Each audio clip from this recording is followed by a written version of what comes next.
देख वसंता, अब कैसे सारा का सारा माखन बेचकर जे धनी ग्राहक से धन बटोर लेती है तेरी मैया।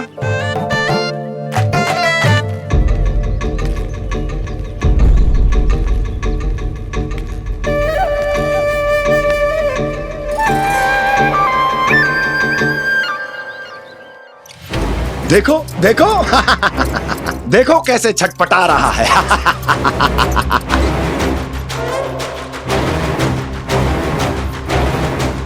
अपने प्राणों को बचाने के लिए कितना व्याकुल है, कैसे इस जाल से मुक्त होने के लिए तड़प रहा है।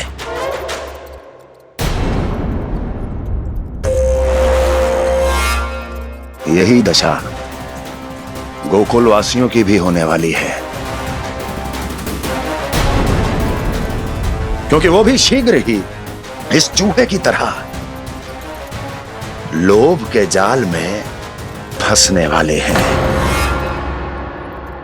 आओ आओ श्रीमान, पधारो। सब झटक लूंगा। हैं? हाँ? सब ले लूंगा।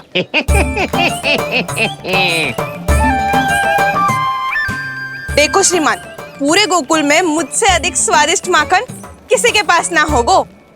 अब अच्छे गुणवत्ता की वस्तु सस्ती थोड़ी ना होगी। किंतु व्यापारी परमानंद सस्ती वस्तुएं लेता भी नहीं है।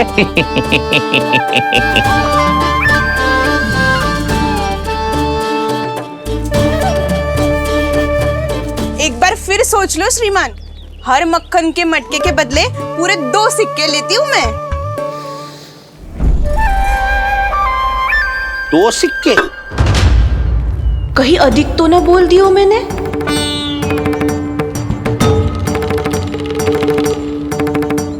पर अब मेरे यहाँ पहली बार आयो ना, तो हर 2 मटके पे 1 सिक्का कम कर दूंगी।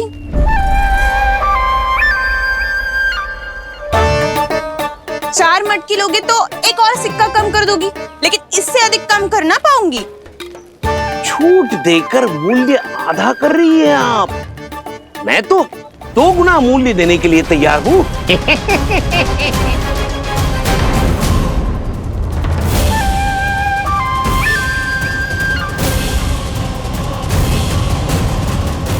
दो गुना मूल्य? 2 गुना मूल्य तो दूंगा, लेकिन मेरी एक शर्त है। सारी की सारी मटकियां चाहिए मुझे।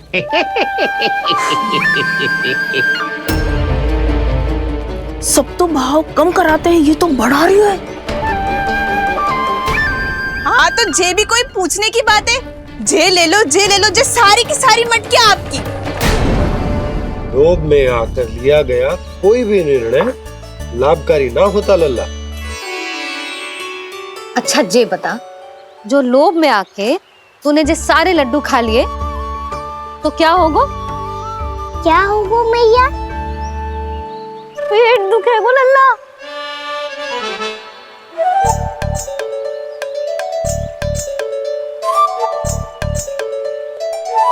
पीड़ा होगी, स्वास्थ्य बिगड़ जाएगो, फिर सोच ले, तू घर से बाहर ना निकल पाएगो।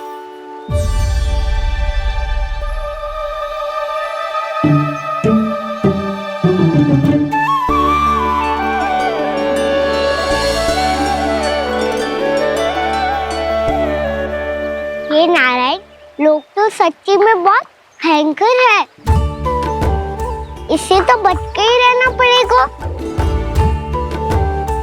पर बचा कैसे जाए?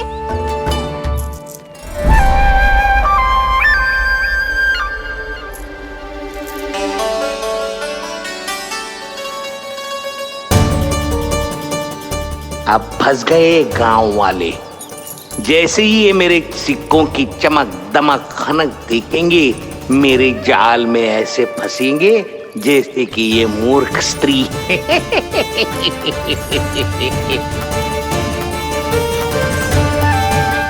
ये लीजिए, सामान्य मूल्य से 2 गुना मूल्य।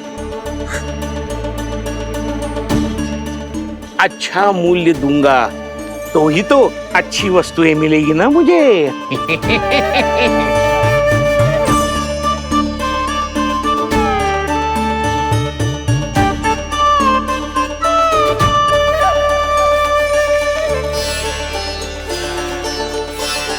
भाइयों, मैं मथुरा का सीधा साधा व्यापारी परमानंद हूँ। मेरी मिठाइयाँ विदेशों के अनेक राज्यों में बेची जाती है, इसलिए मुझे सदैव सर्वोत्तम दूध के उत्पादों की आवश्यकता होती है। तो जैसे ही मुझे पता चला कि गोकुल में दूध के सर्वोत्तम उत्पाद मिलते हैं, मैं यहाँ चला आया। अब जिसे भी मेरी तरह धन अर्जित करना हो, उज्जवल भविष्य बनाना हो, वो मेरे साथ व्यापार कर सकता है। बस आपको मुझे एक वचन देना होगा। अपने आराध्य नारायण का नाम लेके प्रण करना होगा कि आज के बाद आप अपना सारा दूध, दही, मक्खन, घी मुझे और केवल मुझे ही देंगे।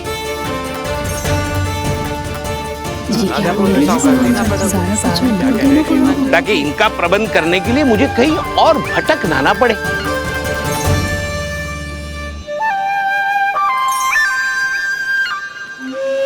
जो एक बार लोभ के जाल में फंस गया, वो फिर कभी बाहर नहीं आ सकता।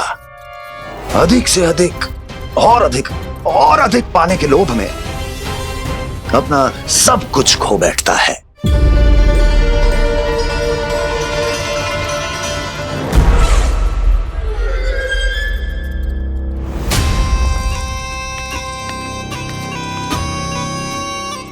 और फिर धीरे धीरे उसकी संघर्ष क्षमता समाप्त हो जाती है,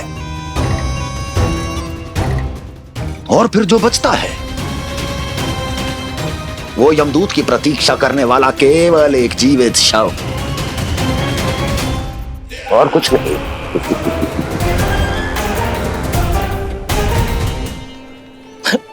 आपको अभी निर्णय लेने की कोई आवश्यकता नहीं है।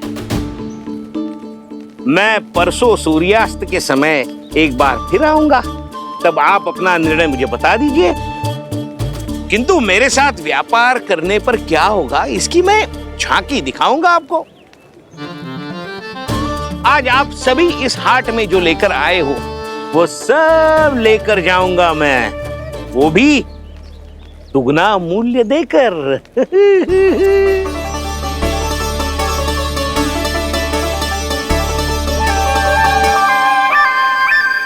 मैं तैयार हूँ व्यापारी जी।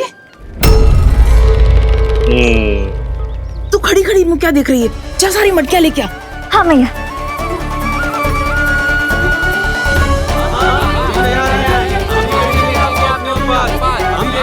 जाइए जाइए जाइए।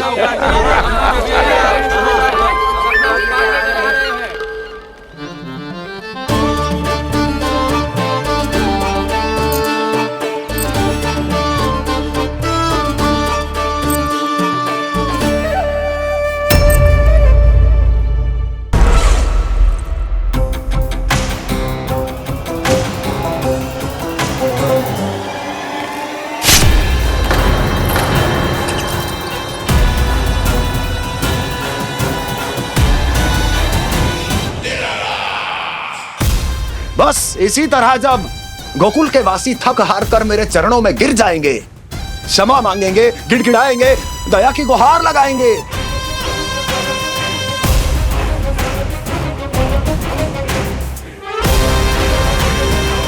तब मैं उस नंद को गोकुल में छुपे उस चूहे के साथ यहां आने पर विवश कर दूंगा।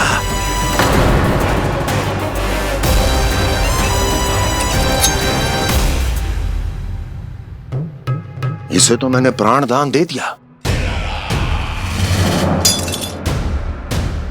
उसे नहीं दूंगा। अरे वचन जो दिया है तुम्हें कि सबसे पहले मैं तुम्हारी इन आंखों के सामने उसके प्राण लूंगा, और फिर तुम्हारे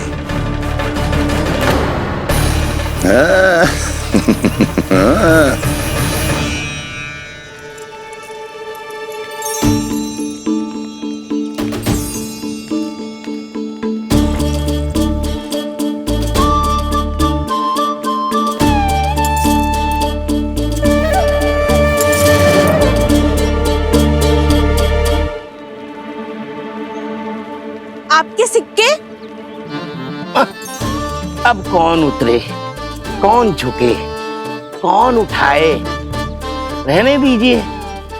ऐसा समझेंगे धरती माता को दान दे दिया। चलो भाई चलो।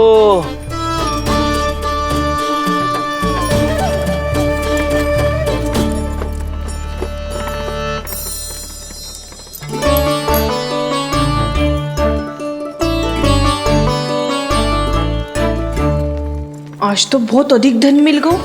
कोई और माने ना माने, मैं तो परसों ही जाकर व्यापारी जी को हाँ बोल दूंगी। फंस गए गांव वाले।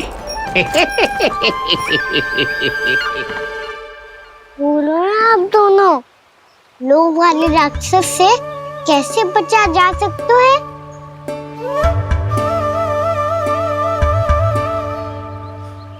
संतुष्टि से। ये संतुष्टि कौन है? संतुष्टि एक साधारण सी कला होती जिसमें प्रवीण होने के लिए एक बात सीखना आवश्यक है कि हमारे पास जितना है उतने में प्रसन्न रहना चाहिए। पर अधिक मिल जाए तो अपने परिवार या अपने सखाओं के साथ या किसी ऐसे व्यक्ति के साथ जिसे उसकी आवश्यकता हो बांट लेना चाहिए, ताकि सबके पास पर्याप्त हो और किसी को भी कछु कमी ना हो, किसी को वस्त्र के बिना रहना ना पड़े, भोजन के बिना सोना ना पड़े। और वैसे भी कान्हा, हम जितना अपनी वस्तुओं को बांटते हैं ना, उससे कई गुना अधिक नारायण हमें दे देते हैं। पर मैया। बस अब शेष प्रश्न घर जाके पूजा पूरी करने दे मुझे।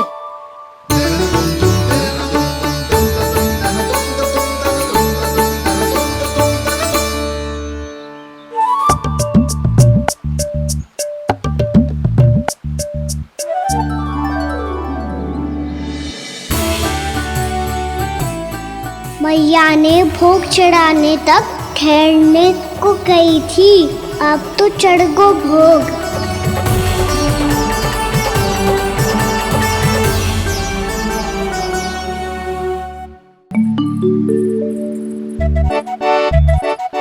बाहर आ जाओ, सबके सब लड्डू लाए हो तुम्हारे लिए। हम तो तुझे भाव करके भयभीत करने वाले थे। तुझे कैसे पता चला और कब? जब से तुम सबने हाथ में मेरा पीछा करना आरंभ किया था, तभी पता चल गया था मुझे। मैं भी तुम सबके साथ आने वाला था, पर मैया ने रोक लियो। इससे पहले कि मैया मुझे रोक ले, भागो।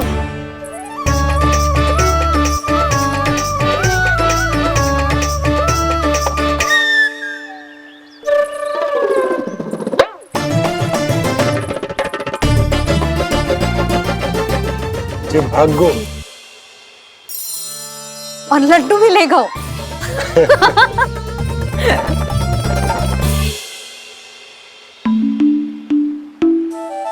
क्या होगा? फिर लड्डू लुप्त हो गए, लल्ला लुप्त हो गए हो, परंतु तुम्हारा घबराया हुआ स्वर अभी तक 10 दिशाओं में ना गूंजो। आप तो ऐसे कह रहे हो जैसे मैं सदैव घबरा के आसमान सर पे उठा लेती हूँ। मेरा ये अर्थ ना है यशोदा। ना ना, मुझे पता है, मैं लल्ला को लेके अधिक चिंतित हो जाती हूँ, पर इस समय मुझे कछु चिंता ना है, क्योंकि मुझे पता है वो लड्डू लेके सीधा कहाँ गया होगा। वहीं जहाँ पूरी टोली मिलके खेलने जाती है, जानकी के घर के पास वाले मैदान में। आ जाओ रे सबके सब, घेरा बना लो, सब लोग बैठ जाओ।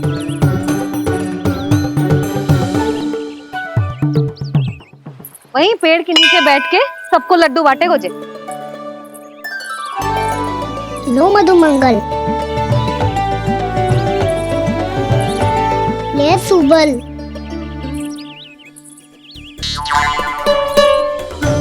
वसंता तू भी ले।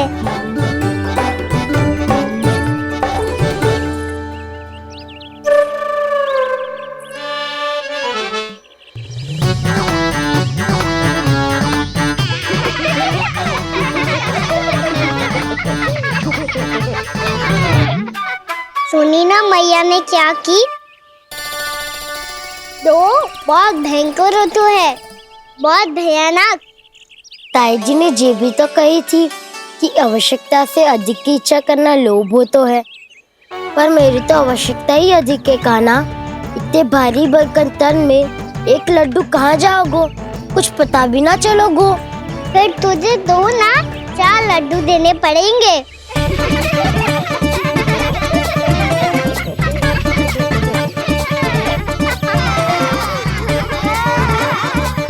जितना उपवास करना है कर लो, पर लड्डू तो दो।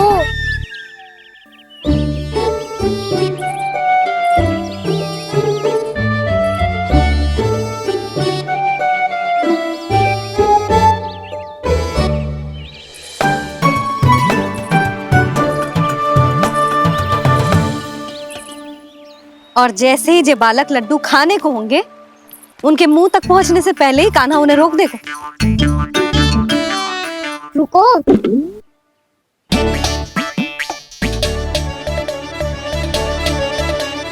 रोक क्यों दिया कान्हा? दाऊ को तो आने दो बसंता। उनके बिना कैसे खा सकते हम अकेले अकेले?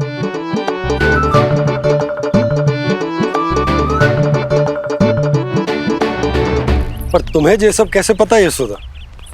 अरे, एक मैया से अधिक अपने संतान को कौन जानता है भला? कान्हा अपने दाऊ के बिना कुछ कर ही ना सकता। अब चाहे खेल खेलना हो या अपनी मैया के हाथ के लड्डुओं का आनंद उठाना।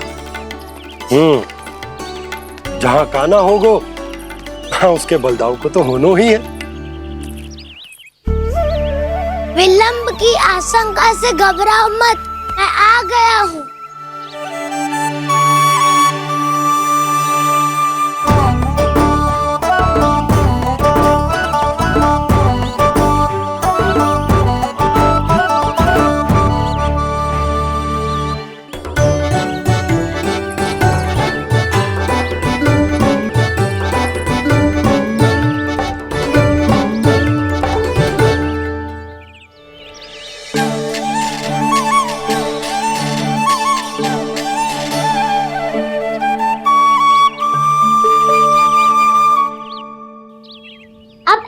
बैठे रहोगे कि कोई खेल भी खेलोगे?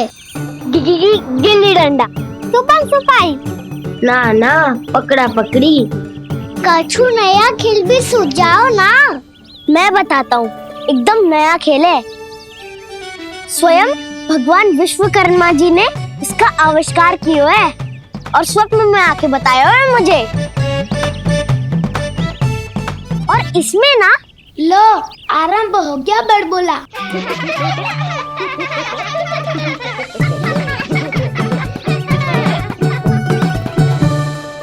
अरे पर खेल का नाम तो बता उज्जवल। खेल का नाम है साथी दौड़।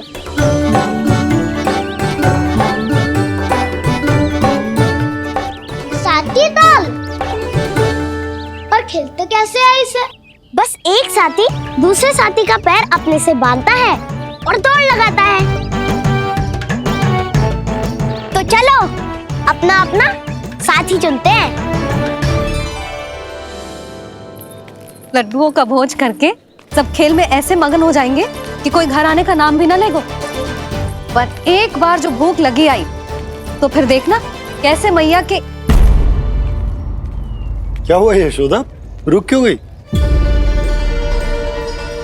देखो जी भीतर।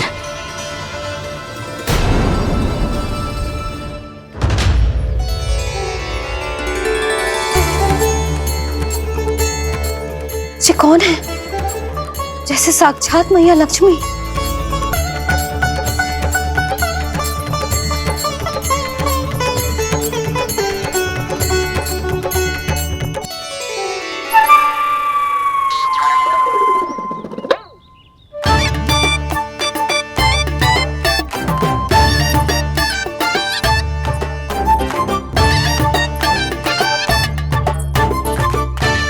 सुलक्षणा,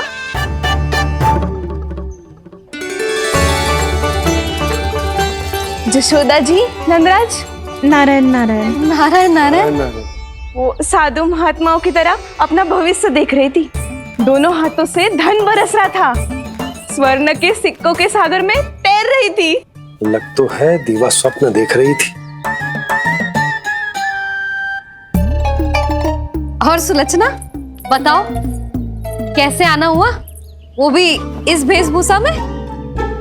अच्छी लग रही हूँ ना मैं, रानी जैसी? क्षमा करना, वो तो आप हो ना। अब बताओ भी, ये सब क्या है? जे ही तो धनवान बनने का संकेत है जशोदा जी। अब बहुत सारा धन आएगा तो धनवान दिखना भी तो चाहिए कि ना। कहना क्या चाहती हो? जे ही कि साक्षात कुबेर भगवान आए हैं गोकुल को समृद्ध करने। हैं?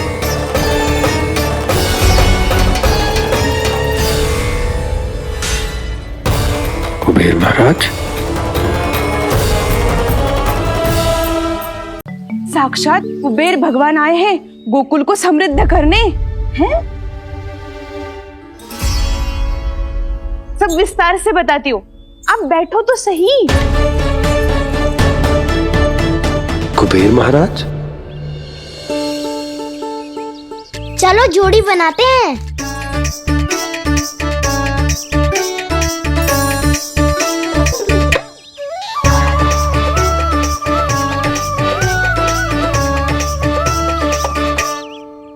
मुझे तो किसी ने ना चुनो, मैं क्या करूं? अरे सुबल, तुझे तो सबसे महत्वपूर्ण भूमिका निभानी है। जो भी उस चट्टान को छूकर तेरे पास सबसे पहले पहुंचेगा, वो जीत जाएगा।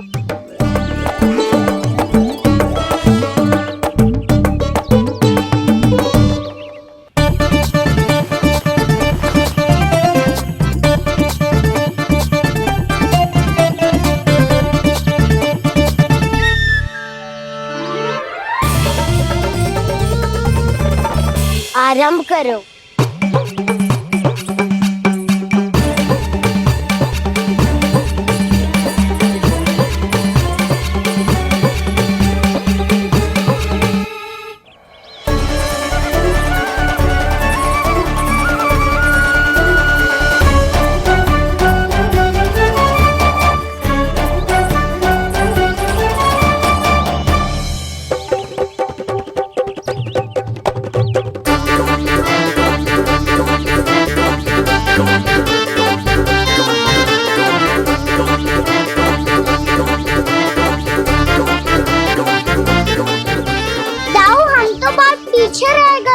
चिंता मत करो कान्हा, दौड़ के आरंभ में ही सारी शक्ति लगाने से हारने की आशंका बढ़ जाती है। देखो वो दोनों थक रहे हैं, यही समय है अपनी गति बढ़ाने का।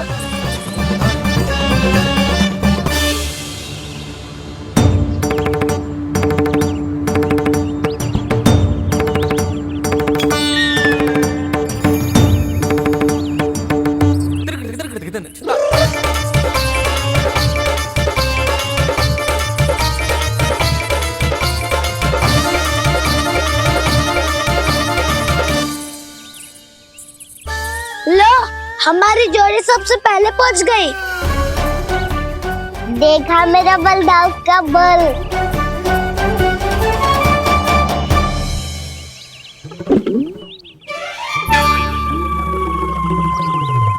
ताऊ, वो देखो।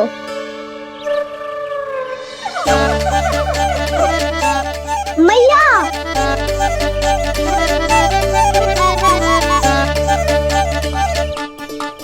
अपने परिवार या अपने सखाओं के साथ या किसी ऐसे व्यक्ति के साथ जिसे उसकी आवश्यकता हो, बांट लेना चाहिए ताकि सबके पास पर्याप्त हो और किसी को भी कछु कमी ना हो, किसी को वस्त्र के बिना रहना ना पड़े, भोजन के बिना सोना ना पड़े।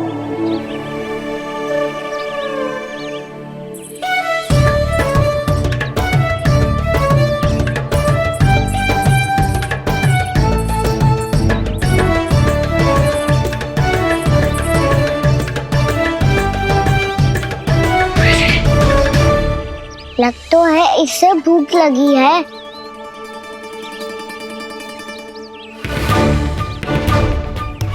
मेरी और क्या देख रहे हो? तुम्हारी पोटली में कुछ तो होगा, दे दो उसे। मेरे नैना मैया ने क्या की थी?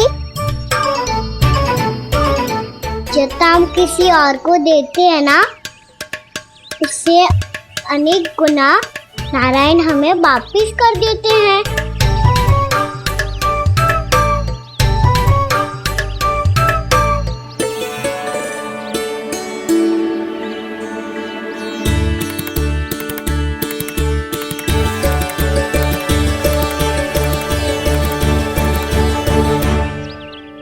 ओहो, अंतिम रोटी थी पर वो तो मैं खा गो। अब तो बस मेरे हाथ में माखन लगा रह गो है।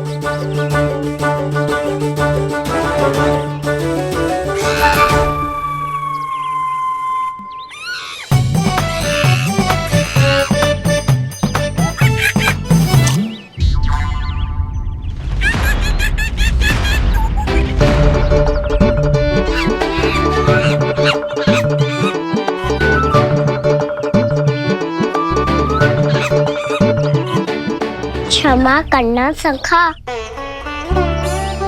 तुम्हें देने के लिए मेरे पास कुछ नहीं है। अब आप ही बताओ, कोई 2 गुना मूल्य देगो तो हम शीघ्र ही धनवान बन जाएंगे कि ना? पर कोई 2 गुना मूल्य देगो ही क्यों? हो सकता है कि उनके पास अधिक धन हो, या उनकी तिजोरी में सामान आ रहा हो, या फिर उन्हें भलाई करने का रोग हो। हमें तो आम खाने से मतलब है ना नंदराज। गुटली किनके, हमें क्या लेना देना। मैंने तो निर्णय ले लिया है कि उसकी शर्त मान लोगी। बस नारायण को साक्षी मानकर जब प्रण ही तो लेना है कि सारा का सारा दूध, घी, माखन अब से केवल उन्हीं को देना है मैंने। बस इतनी मांग रखी है उसने? हाँ, आपको विश्वास ना हो रहा हो तो गोकुल में किसी से भी पूछ लियो। 2 गुना दाम दियो है परमानंद जी ने, इसीलिए तो सबके सब आनंद के सागर में गोते लगा रहे हैं।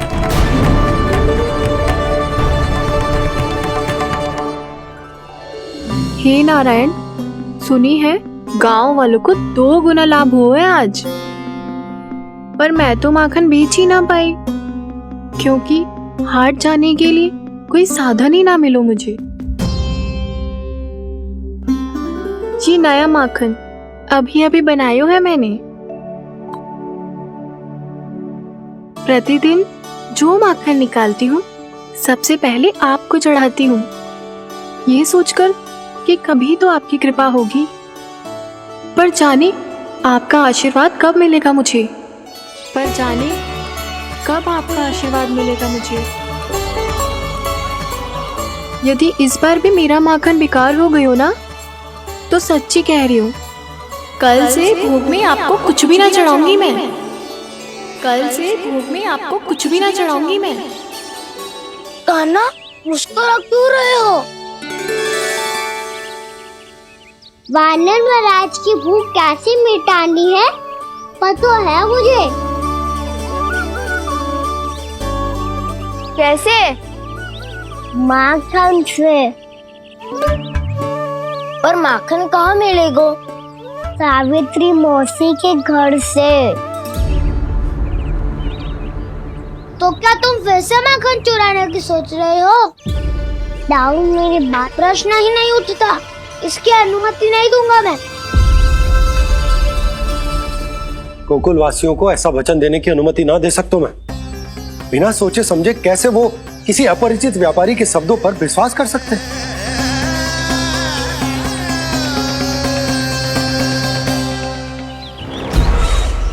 महाराज, गोकुल वासियों को अब धन के जाल जंजाल में फंसने से कोई नहीं रोक सकता। महाराज, मैं धन का ऐसा स्वाद चखा कर आया हूँ कि नंद चाहे जितना प्रयास करे, अब कोई भी गोकुल वासी उसके हित वचन सुनेगा भी नहीं। महाराज, ये बहुत गंभीर बात है, हमें सभा बुलानी होगी यशोदा। जशोदा जी, आप भी कुछ कहो ना नंदराज से। जे अधिक ही सोच रहे, इतनी चिंता करने की कोई आवश्यकता ना है। आवश्यकता तो है। वैसे तो जब कोई लोभ के जाल में फंस जाता है तो उसका बाहर निकलना असंभव है। किंतु फिर भी अपनी दृष्टि चौकन्नी रखना और कान गोकुल में होने वाली हर हलचल पर, क्योंकि मैं नहीं चाहता कि उस छलिया विष्णु अवतार का कोई भी छल मेरे मार्ग का रोड़ा बन पाए। अवश्य महाराज।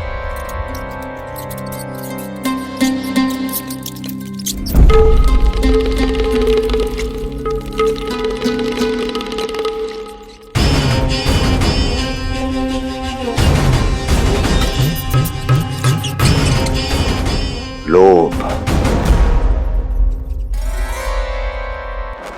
ध्यान रहे परमानंद, गोकुल वासियों पर लोभ का प्रभाव हर बीतते क्षण के साथ बढ़ता चला जाना चाहिए। महाराज, जैसे किसी कबूतर को बिल्ली दबोच लेती है, वैसे ही मेरा फैलाया हुआ लोभ गोकुल वासियों को अपने पंजों में दबोच लेगा। सब झटक लूंगा।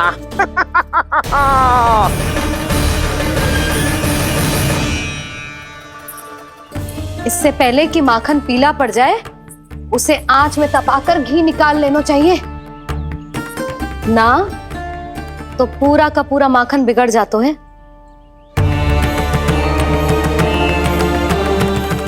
मैं अभी भोला से कहकर सारे ग्वाल ग्वालियरों की सभा बुलाता हूं। मुझे सबसे बहुत महत्वपूर्ण विषय पर बात करनी है।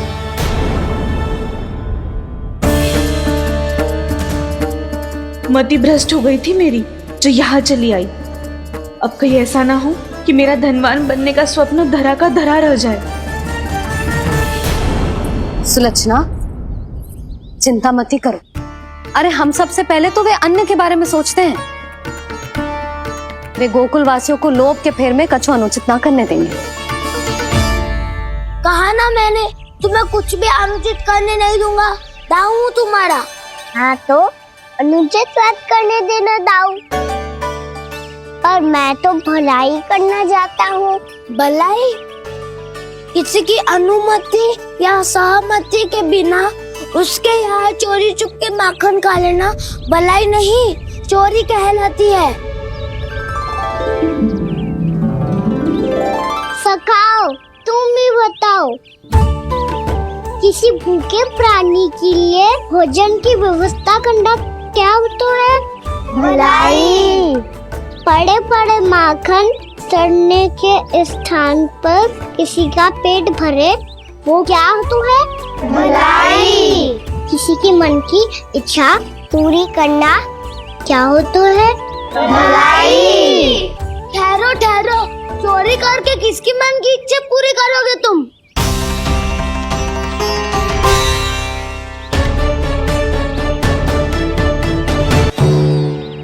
और किसकी दाऊ? स्वयं सावित्री मौसी की। वही तो चाहती है कि मैं उनके घर आऊं और ढेर सारा माखन खाऊं।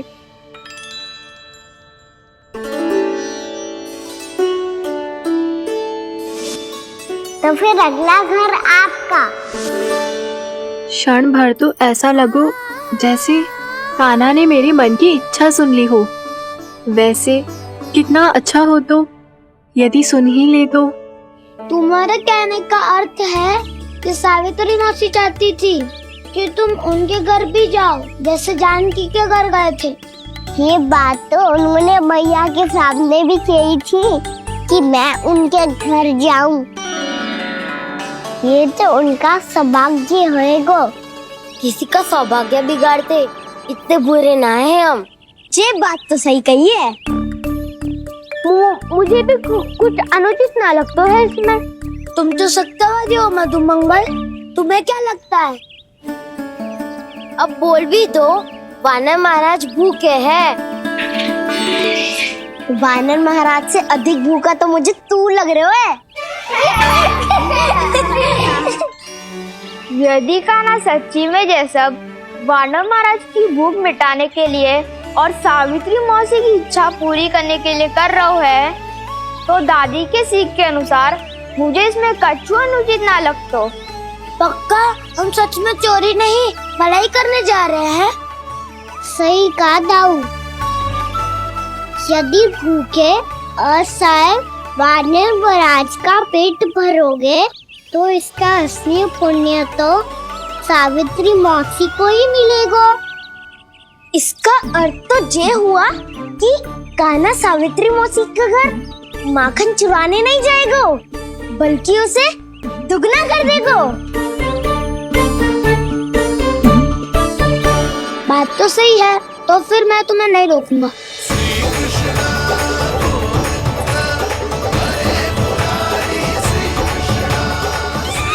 पर इस बार हम तुम्हें अकेले न जाने देंगे सखा। हाँ, हमें भी पुण्य अर्जित करना है। और माखन भी।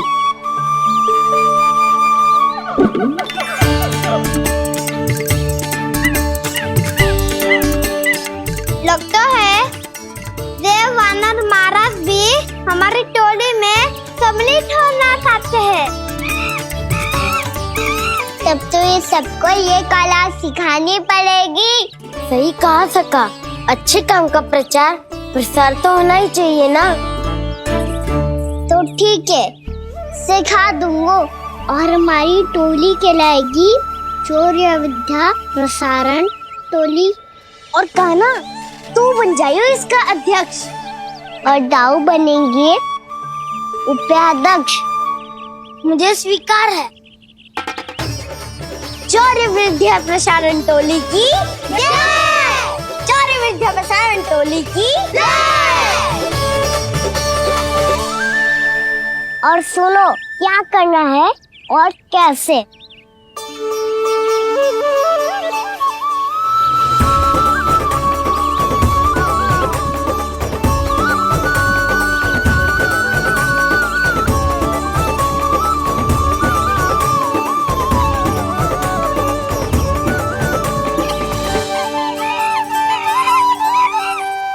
आया कन्हैया रे आया रे माखन का चोर, रोके रुके ना ये सरपट लगाता है दौड़। तुम सब वहाँ छुप जाओ, मैं भीतर देखता हूँ। न ध्वनि कोई हो न पता कुछ लगे, आए चुपके से ग्वालों की टोली। चाहे कितना बचाओ छिपाओ कहीं, सारा मक्खन ये कर जाए खाली। मुख से तो लगता है सरल ये बड़ा भीतर से चंचल ये छल से भरा है ये नटखट बड़ा चिकचोर।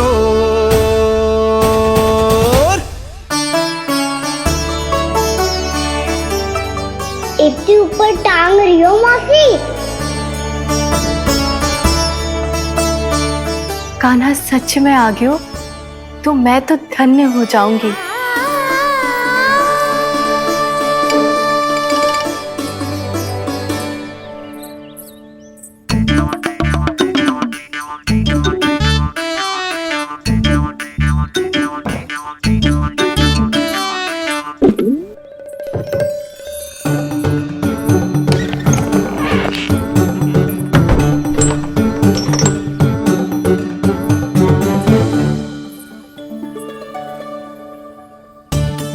मन तो करता है सारा दूध दही माखन उसे बुलाकर अपने हाथों से खिला दूं।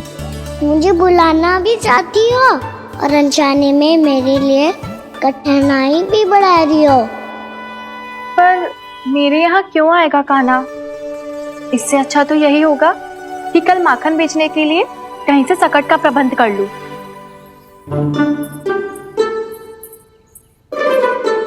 छुप जाओ छुप जाओ।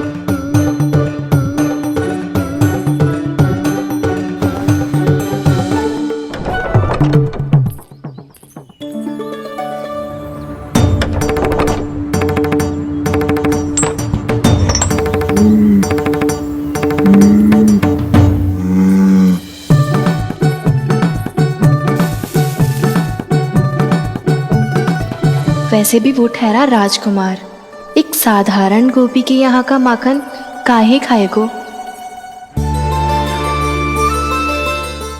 तू भी बावली हो गई है सावित्री। कान्हा आना भी चाहे तो इतनी दूर आएगा कैसे?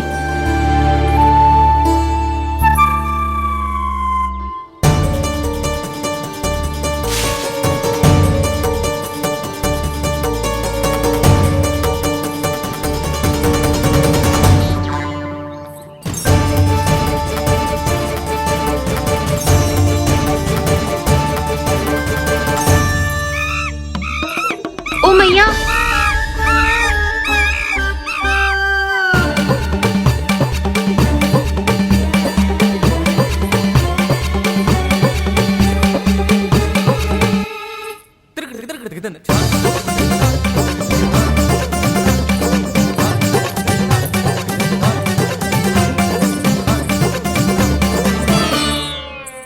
सब खड़े हो जाओ।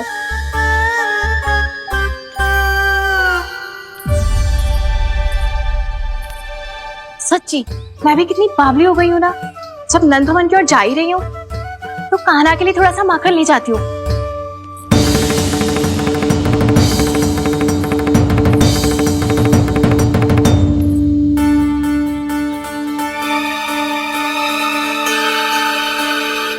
कान्हा, यहाँ ये मेरा स्वप्न है या फिर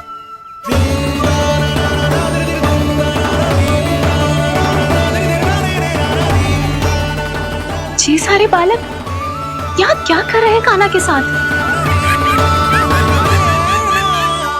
क्या जानकी सत्य कह रही थी? कान्हा यहाँ पर माखन चुराने आया है। मुझे स्वयं जाके इसे माखन खिलाना चाहिए। चलो, सावित्री मौसी के वापस लौटने से पहले मैं कार्य समाप्त करके वापस भी जाना है। कोई पकड़ी मत जाना।